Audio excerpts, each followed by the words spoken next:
horse that I'm trimming in this video was recently rescued from a kill pen, and the new owner doesn't really have any health or hoof history on this horse, so we're just kind of analyzing the situation as we go. But unfortunately, when she brought him in, he was very lame, and mostly on this left front that I'm working on removing the shoe on, but really on all four. This one just seemed to be worse than the others, so I decided to start on this one first so that hopefully when I get this shoe off and trim him up, maybe he's a little bit more comfortable, because I was kind of concerned that he might be so lame that when I needed to work on the other front hoof, he might be too uncomfortable to stand on this one.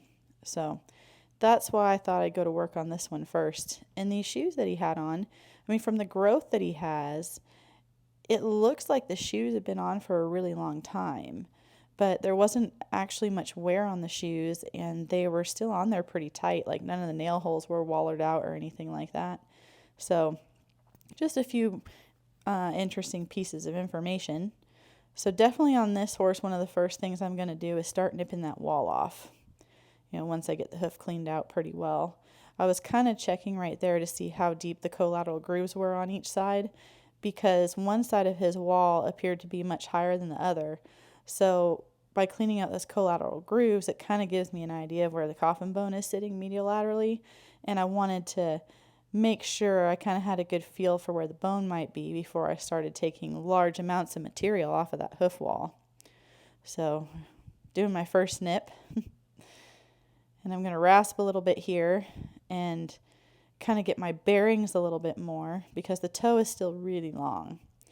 So I wanted to rasp to see how much more I could take off with my nippers before I kind of started balancing and beveling with my other tools. And in a lot of videos, I will tell most people, most videos, do not knife the sole of the horse. But this horse, from wearing shoes for so long without them being reset or redone, had developed a lot of retained sole that needed to be removed. So I'm currently removing that and taking his bars down a little bit where they were kind of laying over. But I needed to get all that material out first, because that will dictate how much more toe I can safely remove. And then it looks like here I found a deep central sulcus infection, and it was really kind of difficult to see. You wouldn't have guessed that this foot was so bad. So I'm kind of hoping that most of this horse's pain is actually coming from this area of the hoof. And once it's treated for the fungal infection that is in there, hopefully this horse will be a lot more comfortable. So I have to be really careful removing this tissue right now, because right underneath me is an area that has been compromised from the thrush. And if I hit that area with my knife, this horse will bleed. And we don't want to risk doing anything that would make him even more uncomfortable than what he is right now. And those kind of like rubbery little flaps are some of the hardest pieces to remove without putting a lot of force behind the knife. So I'm just very gingerly trying to remove it, and it's kind of difficult. It just keeps wiggling out of the way of the knife. But yeah, you can see all the black gunk underneath there, and that's just rotten tissue. And down the center of that crack, we actually got down to a lot of live tissue. It's very kind of white in appearance, and that can be very painful for the horse. So once again, removing some of that dead sole that has just been sitting on that hoof. Now I'm going to try to work on my balance a little bit more and start my bevel right there and make that area smooth.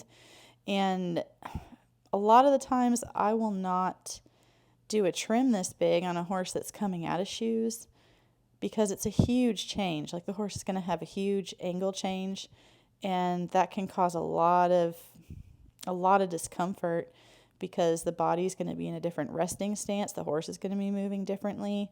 Lots of other systems get kind of thrown out of whack when you do that.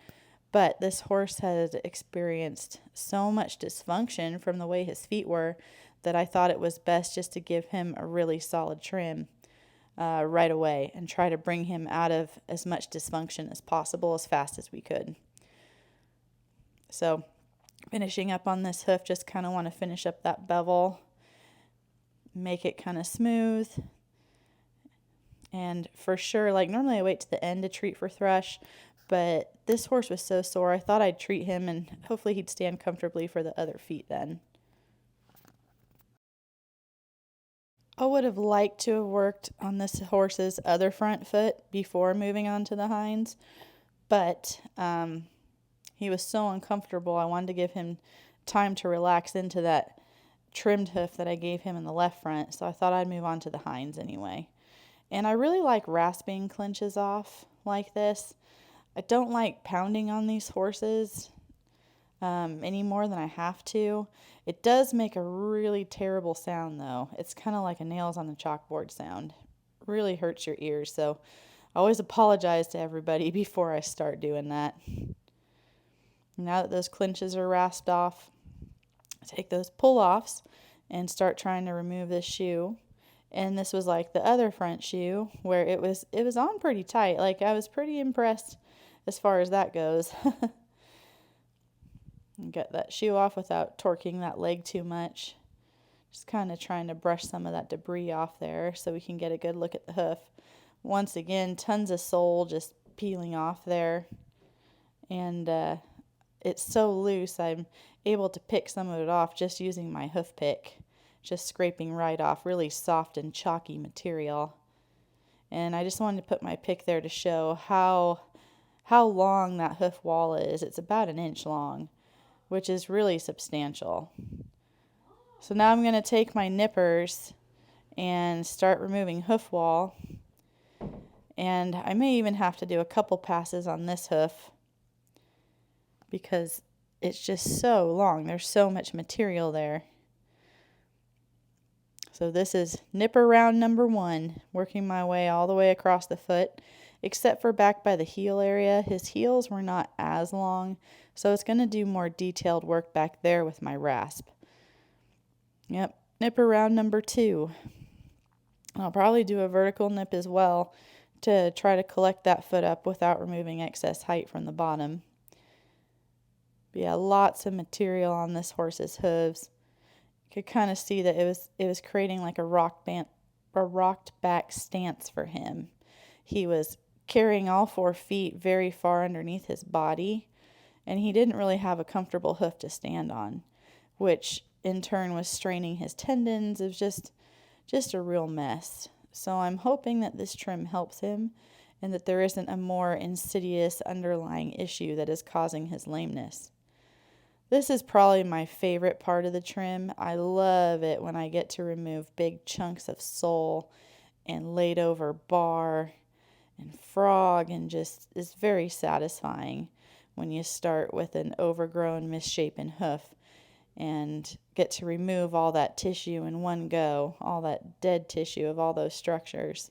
Just nice and clean and pretty, and a much more functional hoof that's going to be able to support the horse a lot better. But as you can see after knifing too, there are other structures that are too tall, like the frog. And the frog was kind of gross anyway. All 4 feet had different levels of thrush in them. So I just removed what I thought I could safely remove. Now I'm going to bring that toe back to ease the breakover on this hoof and hopefully give some relief to this horse's tendons in the back of his leg. But that's looking much more like a normal hoof. I guess the nice thing with this horse is that he did trim up really nice right after this first trim. Oftentimes when I see hooves like this, they're so distorted that we can't actually make a lot of big changes initially because it's not just a lot of extra growth. It's the hoof capsule has completely distorted, and that takes a lot longer to heal and rehab. It's a slow process.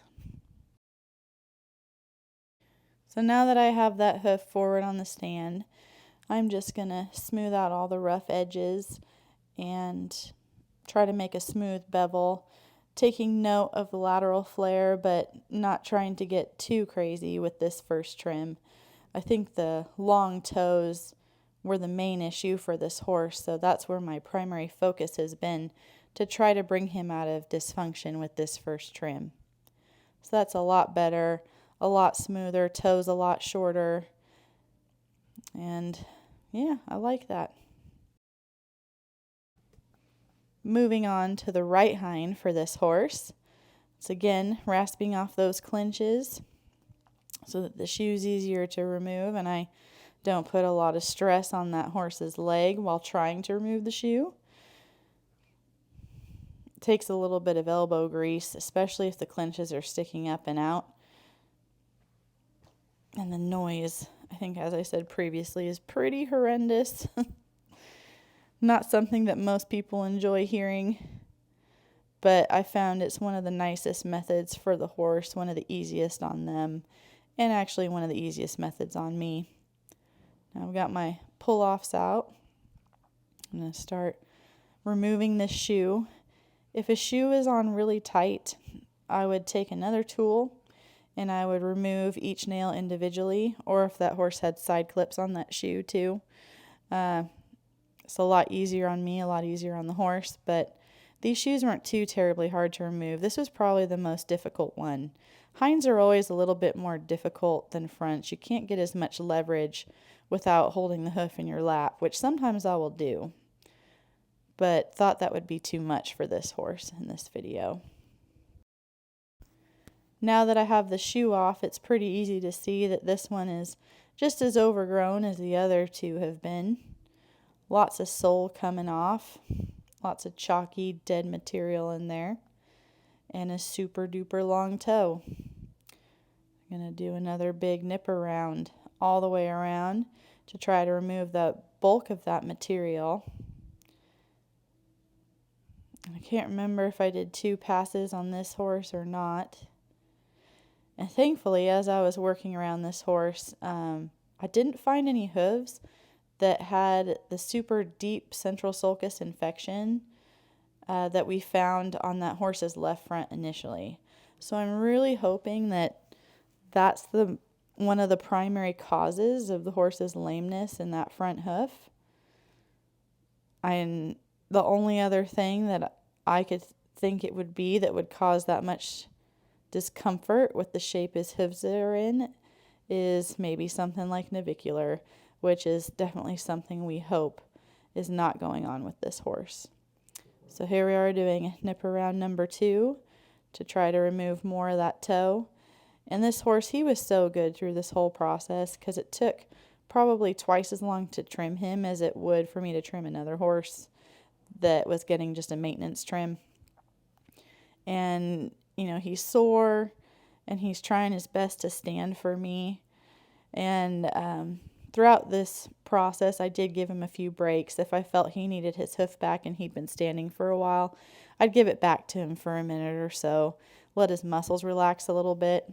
Because what you'll find with these horses too is as you're going around the horse and getting close to doing the last hoof, they're standing at a completely different angle that they're not used to standing at, and their muscles will start to protest. And sometimes their legs will start shaking. It's kind of an interesting process. So that was starting to happen for this horse. He's like, okay, I'm not used to standing that way. Even though it's an improved resting stance, it still is uncomfortable for him. We're changing everything. So, wow, I guess I did a third nipper run on this horse after removing all that extra sole that was retained in there. And like I said, I'm just really trying hard to bring him out of dysfunction. And his toes were so long that was my main goal, was bringing those toes back as much as I possibly could. It still looks long. But I think any more that I'll do with the toe is, if I nip anymore, it would be a vertical nip. So now that I've rasped everything where it kind of needs to be, that frog needs to come down a bit. And it is also kind of gross, kind of threshy. Not the healthiest frog in the world, but not the grossest either. I'm trying to adjust its heel height and kind of start beveling as I try to balance this hoof now that most of the excess material has been removed. Yep, there we go, giving him his vertical nip. just sitting back here or looking at that hoof, I was like, man, that toe is still really far out in front of this horse. So a vertical nip is definitely a good way to bring the breakover back without removing too much height from the bottom of the hoof. But sometimes it's not something that you can do if you're going to put shoes that nail on, back on a horse, because you need that hoof wall to nail up to. So that's pretty good, nice and smooth. Probably about finished with this hoof, and then I'm going to finish it while it's forward on the stand.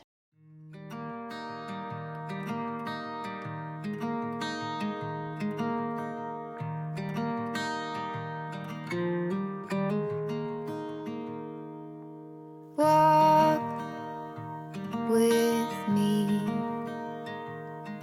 Let's leave the past behind. Walk with me. There's something else we need to find. So now I'm working on this horse's right front. And as you can see, we do not have any footage of me removing the shoe on this hoof. And that is because we were trying really hard to get this horse comfortable enough to stand long enough for me just to get the shoe off. In the background, you can see that the other front hoof is standing on a green pad. And we actually have pads under all 4 hooves at this time to try to make him comfortable enough to keep this hoof up in the air long enough for me to trim it. So the pads he's standing on are called surefoot pads, and they're supposed to make him more comfortable and kind of give him micro releases in his muscles. Super cool product, and I'm so glad that I have them on hand for when I need them. And just like the other hooves, this one is very overgrown, lots of retained sole that needs to be removed, lots of toe to remove. Thankfully, though, this hoof did not have a deep central sulcus infection like the other front hoof did, but just as much wall and sole to remove, which even though, right, the hoof is very overgrown, I'm so pleased I was actually able to remove this much material during this first trim, because there's honestly a lot of cases where that's not possible when I see hooves like this. Normally there's a much greater level of distortion, and changes have to be made slowly over time to those hooves. So yeah, just still removing more sole. It keeps revealing to me that the toe is longer than I have expected, and that I need to, remove other structures. It's like peeling layers of an onion. You remove a little bit and see more you can do elsewhere, and then you remove a little bit more, and you see another structure that needs to be addressed. So now doing a vertical nip to bring that breakover back, which should make this horse more comfortable. And what's kind of neat that you can see now is when I started trimming this hoof, it was kind of like an oval shape, very oblong. And front hooves are not supposed to be shaped like that. They're supposed to be very round. So it's kind of cool now that you can see that round shape of the hoof emerging, the shape it's supposed to be. So now I'm just finishing my bevel, especially in that heel area, making that smooth because it's more difficult to address from the top. But I'm about done with this hoof from the bottom, just smoothing everything out, making sure it's balanced, checking my heel height, making sure one heel is not taller than the other. But I'm liking the way that's looking, so I'll probably pull it forward in a second. Now that I have that hoof forward on the stand, I'm basically just going to finish my bevel and try to remove any excess dishing or flaring that may make contact with the ground. Otherwise, this horse is done. Really interesting case. I hope he starts to feel better after this trim. He still walked off pretty sore, so I think it's going to be a bit of a long process. But anyway, thanks for watching, and leave me any questions or comments below.